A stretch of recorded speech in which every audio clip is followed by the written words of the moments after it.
I'm Jennifer Murator, and today we're going to be talking with Matthew Levine. He's visiting us from Southern California, and for the last 2 months he's been travel teaching for the Baha'i Faith throughout the western states. Matthew, where were you before you came here to Modesto? Right before Modesto was Placerville. Was that? No, it was Ceres and Placerville before that, and Red Bluff before that, and on and on and on. This is about my 16th stop, 14th, 15th, 16th stop.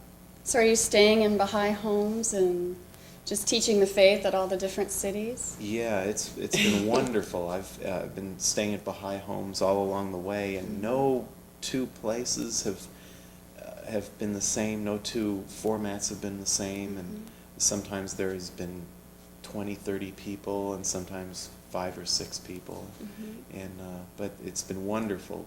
The Baha'i community in Northern California, Oregon, and Washington is really, really wonderful.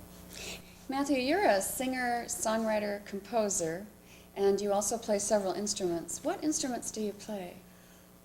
Well, mainly keyboard instruments. I also play a little flute and a little bit of guitar, but I very rarely play those in public. Keyboards are my main instrument, but composing is my real love. Songwriting, composing, that kind of thing. Well, back to some of your travel teaching experiences. Do you find that, as you were talking about the way of life that people are seeing swept away, do you think that the people you have been meeting and talking to on your travel teaching trip have been attracted to the fact that while they're seeing the old world order, as we call it in the Baha'i Faith, being rolled up and a new one laid out in its stead, which is the New World Order of Baha'u'llah, do you think people are anxious to talk with you and drawn to the teachings of Baha'u'llah now because they see something being built when so many things that they've trusted and leaned on in the past are falling apart?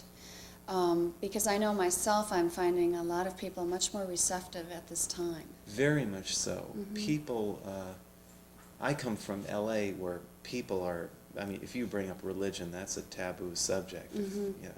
People just aren't really interested in that. But I found everyone that I talked to about the Baha'i Faith that were not Baha'is were very open and would ask questions and would never shut the door. And it was very amazing. I felt like I was in another country.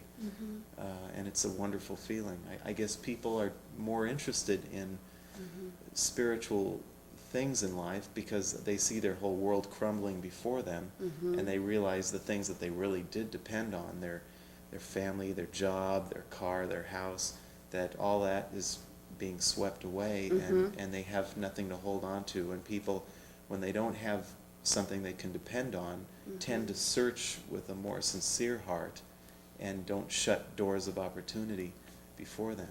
I think a lot of people are being drawn to the Baha'i teachings now also because while we see so many of these things, as you say, being swept away from us, which the Baha'is consider part of the old world order, there's a simultaneous process going on of the building of the new.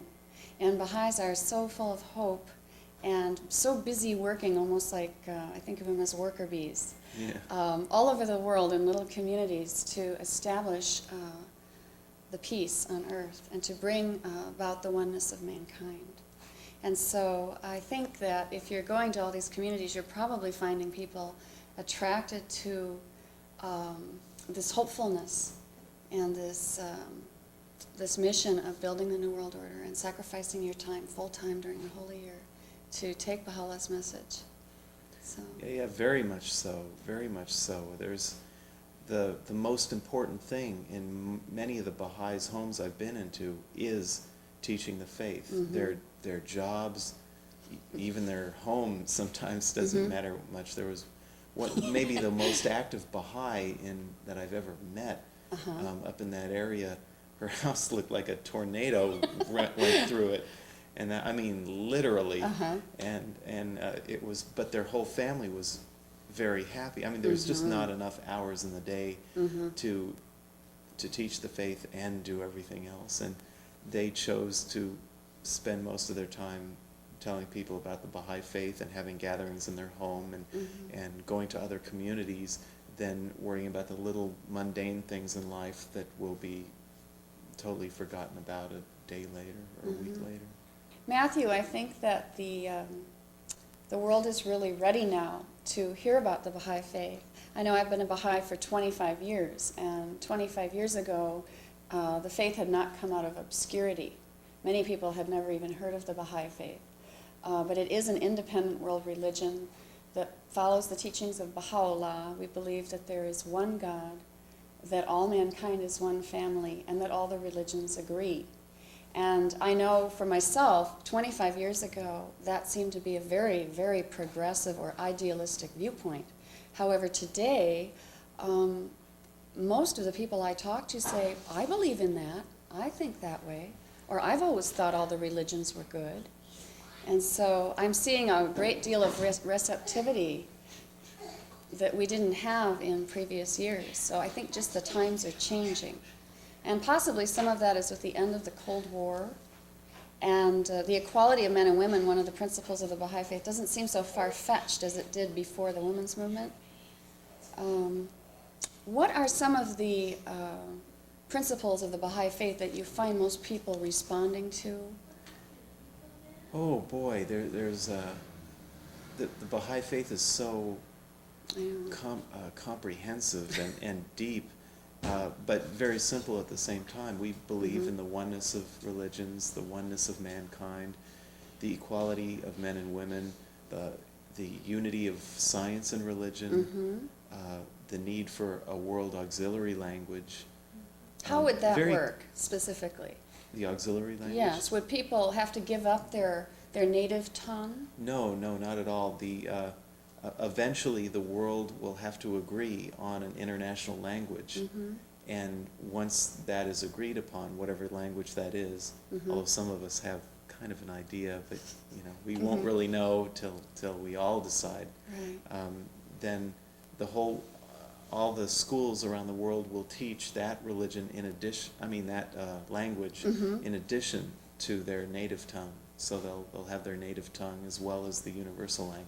So then when we go over to Europe to visit, we don't have to buy those little books that try to teach us It will solve Italian in 1 week or something. We could actually speak to people and be friendly. Right. Exactly. It'll save a lot of time, a lot of money, a lot of hardship if we could communicate with anybody on the face of the earth without having to spend months or years learning another language.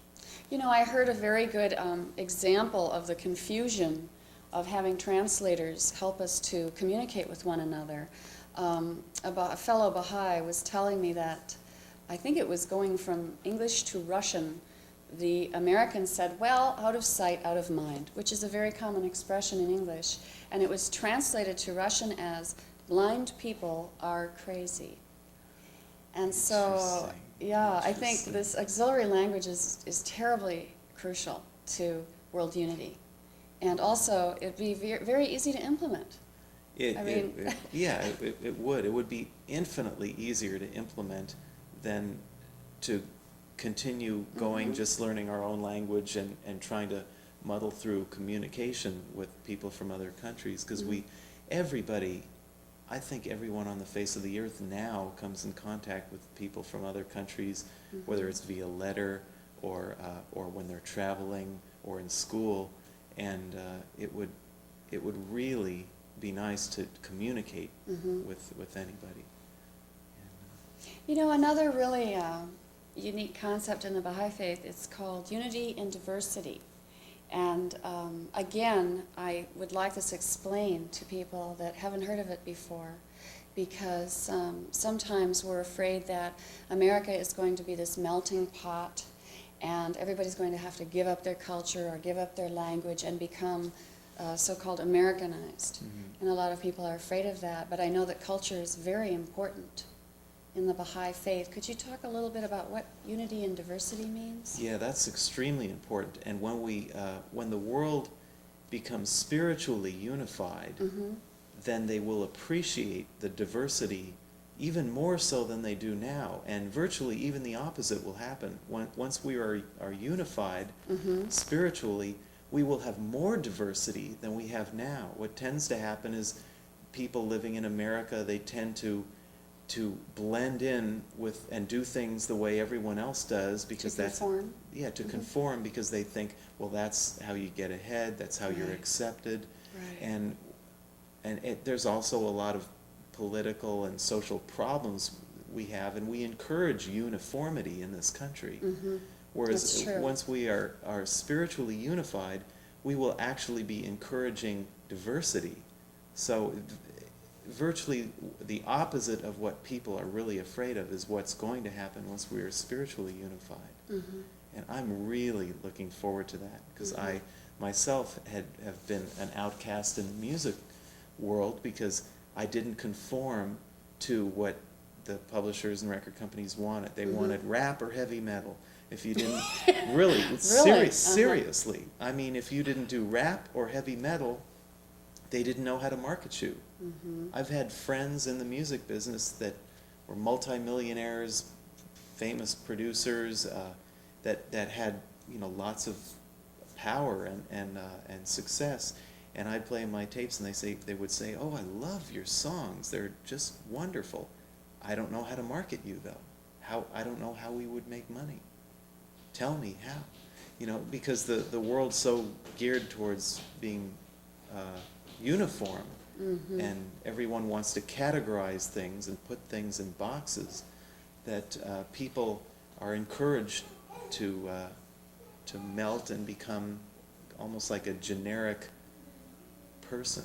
Right. And there's no such thing as a generic person. Every person is a unique individual, unlike any other of the 5 billion people on Earth. And we should encourage the uniqueness of everybody. Yeah, that's excellent. That's a very good definition of unity and That's diversity. really close to my heart, from being told by my family, my teachers, my friends, just about everybody throughout my whole life, oh, if you want to get ahead, you've got to do this, you've got to do this like these other people, because that's how they got ahead. Right.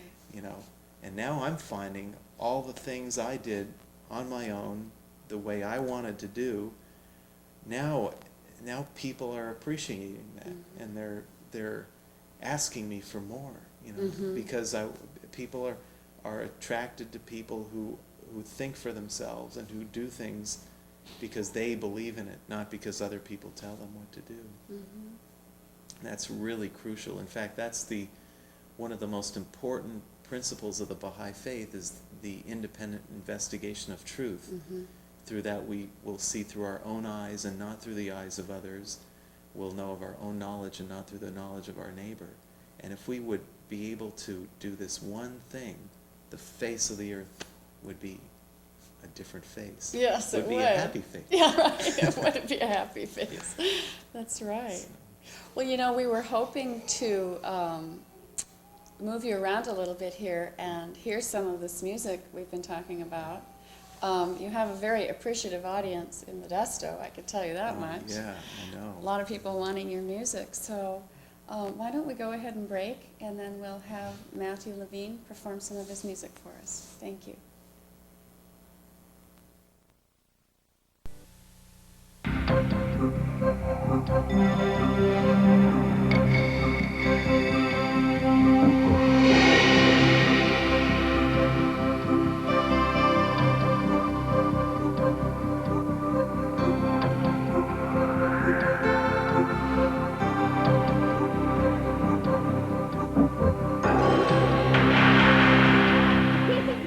For a free copy of the Baha'is magazine, call 800-22-UNITE. The magazine is filled with articles and photographs of Baha'is working to create a better world.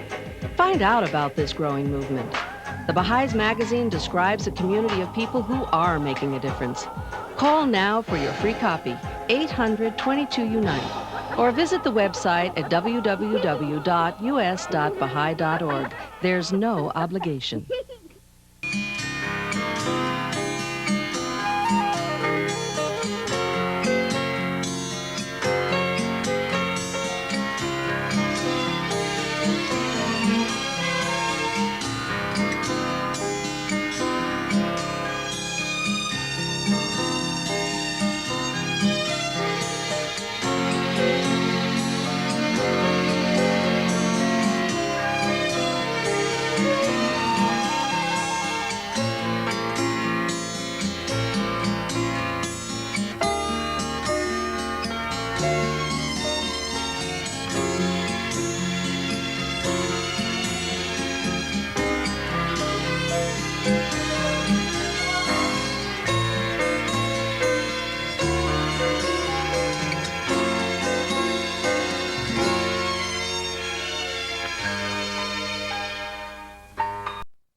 I thought maybe I'd do a couple of tunes that are probably on the top 2 of the Modesto hit list for the Baha'is here.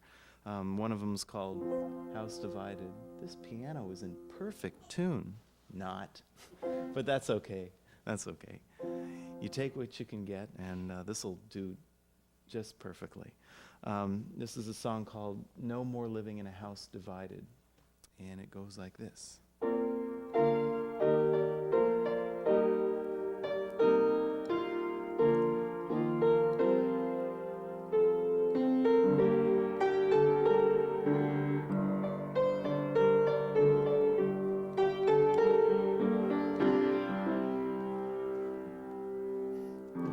Around the world as we assemble, in every mosque and church and temple, we intone our dedication to become one congregation. Now the Son of Truth has risen. We will break out of our prison. God of mercy, God of thunder, help us tear the walls asunder. No more living in a house divided, lost in the dead of night. As one people we must stand united, holding on to the light.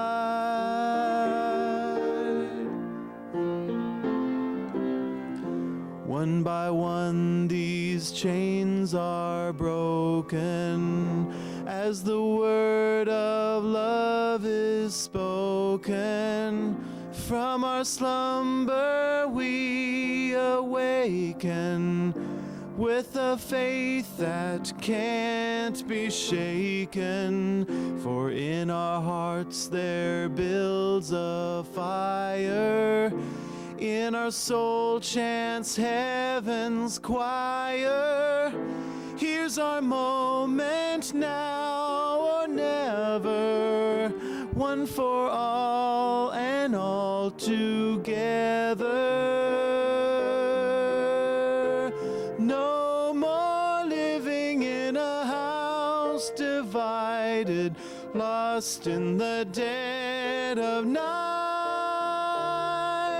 As one people we must stand united, holding on to the light.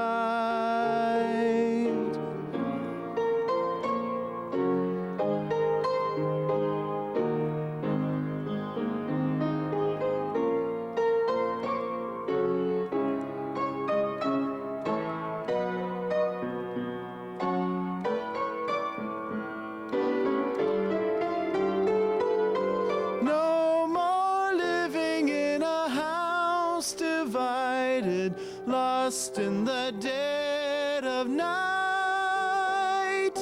As one people we must stand united, holding on to the light.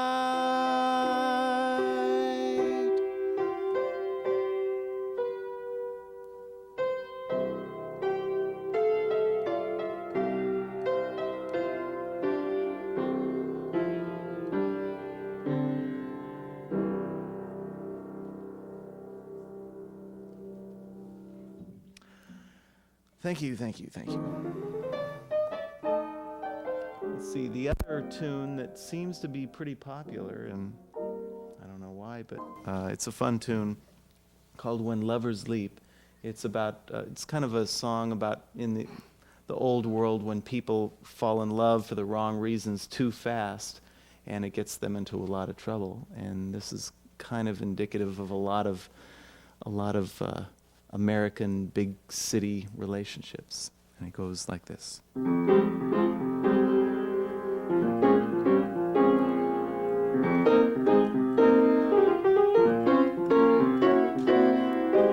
He crashed into her parked Mercedes. But he was cool and he was good with the ladies. They settled out of court over a beer. The case closed as she whispered. He whispered in her ear, and now they're headed for disaster. Their hearts keep beating ever faster. Around the bend, their future's lying in a heap. Love gets pretty steep when lovers leap.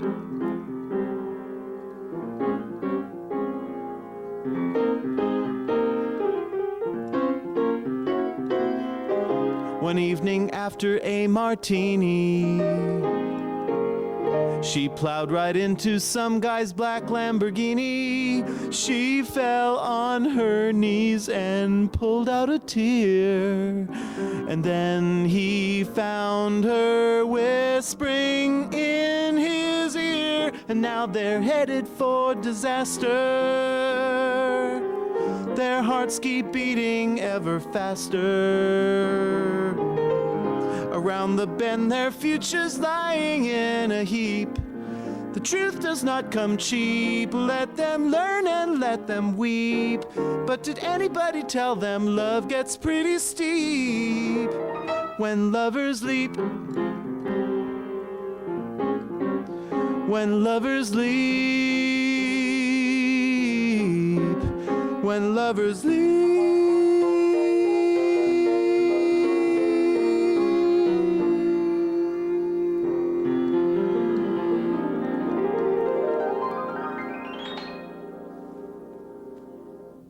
That's a slightly abbreviated version. But thank you very much for listening, and I hope you all check out the Baha'i Faith. Take your time. We're here to serve you, and thank you very much. We believe humanity can and will learn to live together. How will Baha'u'llah's teachings bring world peace? You know, the prophets of the Old Testament, they talked about a time when nation wouldn't lift up a sword against nation. We'd beat our weapons into plowshares and wouldn't go out for war anymore. All the peoples of the world have been waiting for a time when we'd have peace. This is what the teachings of Baha'u'llah are about. This is what he said, Jesse. We desire but the good of the world and happiness of the nations, that all nations should become one in faith, and all men as brothers. Yet so it shall be. These fruitless strifes, these ruinous wars shall pass away, and the most great peace shall come. Ponder in our hearts how we were all created from the same dust, the same dust. In searching we will find that the spirit of the age has come to find us, to find us. We are one, flowers of one garden, we're one, the leaves of one tree. Let the walls come down and stand here together. We are one family. Well, thanks for helping us out today, Jesse. Sure. And if you'd like to know more about the Baha'i Faith, give us a call. We invite you to get to know us better. There's no obligation, and no donations are accepted.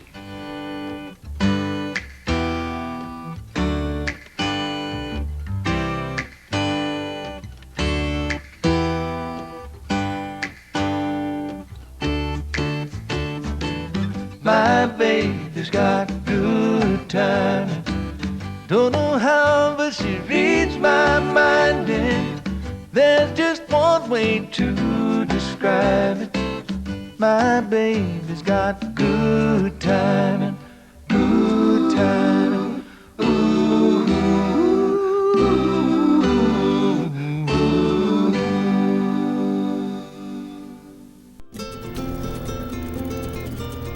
Thanks for watching Bahai Lights. My name is Sam Bisarion. Please join us again on Bahai Lights.